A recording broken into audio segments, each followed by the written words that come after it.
Dear students, welcome to my YouTube channel Mohan's Multiverse. Today I will teach you another part of indefinite pronoun. Indefinite pronoun जैसा कि हम बता चुके हैं इसके रूल्स पहले भी। आज हम indefinite pronoun में पढ़ेंगे वन का प्रयोग, यूज ऑफ वन, ओ यानी वन। आज हम वन का प्रयोग पढ़ेंगे। वन का जो हम जानते हैं, वन जो होता है सिंगुलर में ही प्रयोग हुआ, और वन का जो नॉमिनेटिव केस होता है, नॉमिनेटिव केस, या जिसको हम कहते हैं सब्जेक्ट, वो क्या होता है? वो होता है वन। वन ही होता है नॉमिनेटिव केस या subjective case.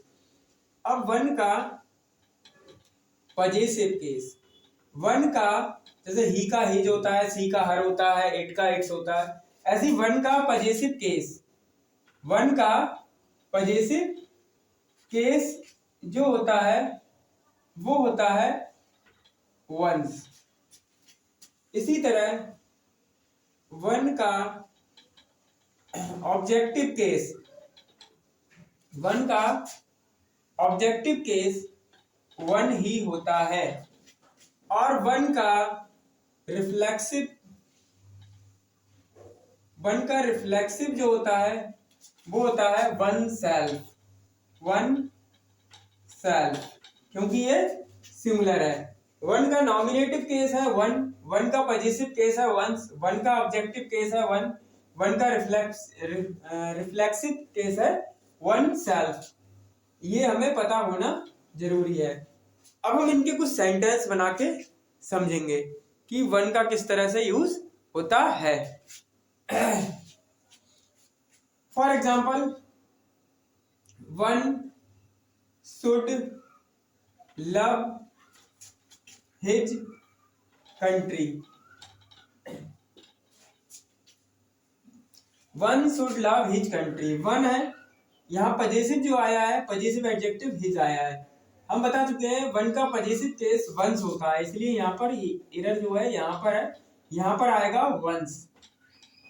One should love one's country, हर किसी को अपने देश से प्रेम करना चाहिए। One should love one's country, यहाँ पजेसिव जो एडजेक्टिव आएगा वो वंस आएगा। समझ में आया होगा आई होप। वन के लिए पजेसिव जो आएगा वंस आएगा, ना कि हिज। ही के लिए हिज आता है, सी के लिए हर आता है, इट के लिए इट्स आता है, अपने के लिए। तो यहाँ अपने के लिए यहाँ पर हम वन के लिए पजेसिव एडजेक्टिव जो लगाएंगे वंस लगाते हैं। अब हम और एग्जांपल देख लेते हैं।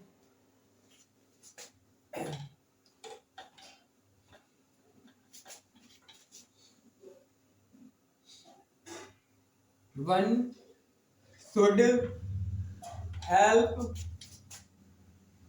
Himself, one should help himself, हर किसी को अपनी स्वयं रक्षा करनी चाहिए या अपनी सहायता करनी चाहिए, अपनी सहायता स्वयं करना चाहिए। वन शुड हेल्प हिमसेल्फ, यहाँ पर वन हमारा नॉमिनेटिव यानी सब्जेक्ट है, और जो हमारा यहाँ पर रिफ्लेक्सिव आया है हिमसेल्फ, जो कि पॉसिबल नहीं है। अगर वन है तो रिफ्लेक्सिव भी इसी के अकॉर्डिंग आएगा, जैसे ही का हिमसेल्फ होता है, सी का हरसेल्फ, इसी तरह वन का वन सेल्फ।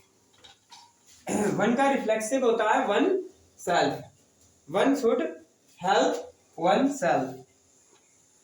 तो इस तरह हमने ये सही कर लिया, यहाँ पर ये गलत था, हमें एरर पता चल गया। इस तरह ये हमने वन का पजेसिव एडजेक्टिव के रूप में और रिफ्लेक्सिव के रूप में प्रयोग समझा। और हम नेक्स्ट इसका रूल समझते हैं।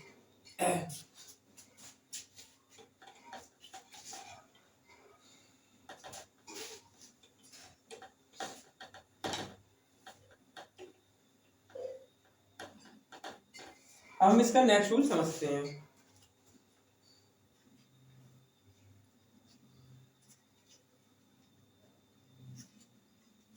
Singular countable noun, singular countable noun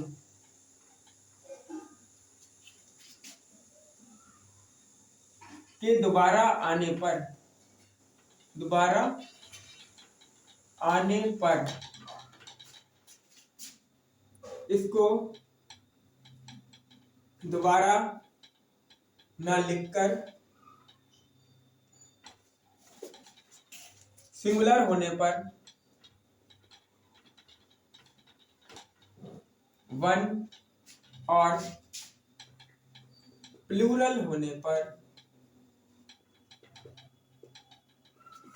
once, ONES, once लगाते हैं। यानी repetition of singular countable noun must avoid. इसको रिपीट को हमें बचना चाहिए, तो हम उसकी जगह वन या वंस लगा देते हैं।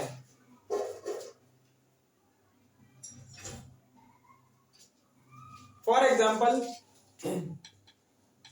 This is a new table, this is a new table, this is a new table, but that is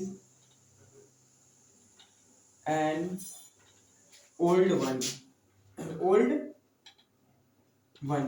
This is a new table but that is an old one. यह एक नई table है but that is an old one. यहाँ जो one आया है old one किसके लिए आया है? यहाँ न्यू टेबल थी और यहाँ पुरानी टेबल, तो टेबल दोबारा रिपीट ना करके इस सिंगुलर को हमने क्या कर लिया,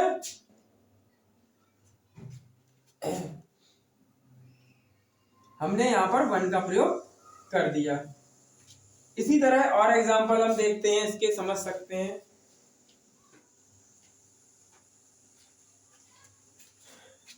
These are new tables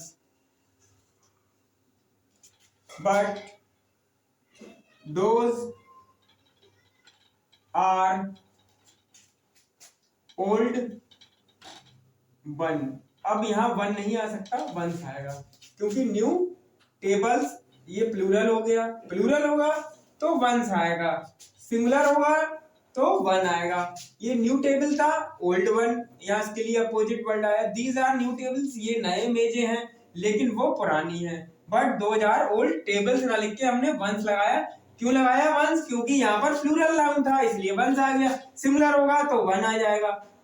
तो इस तरह हम रिपीटिशन नहीं कर सकते, सिंगुलर हो या प्लूरल काउंटेबल नाउन को हम रिपीट नहीं करेंगे। सिंगुलर या प्लूरल काउंटेबल नाउन को हम यहाँ रिपीट ना करके उसकी जगह वन या वंस का प्रयोग कर दिया है हमने। आई होप कि ये समझ में आया होगा। अच्छा लगा हो तो लाइक जरूर कीजिए और शेयर कीजिए अपने ज्यादा से ज्यादा फ्रेंड्स को। और अगर इसको आप सब्सक्राइब करके नेक्स्ट वीडियो भी आप इसका जरूर देखें, जिससे अपनी नॉलेज को और भी ज्यादा गेन कर सके और ज्यादा से ज्यादा नॉलेज गेन प्राप्त कर सके। थैंक्स।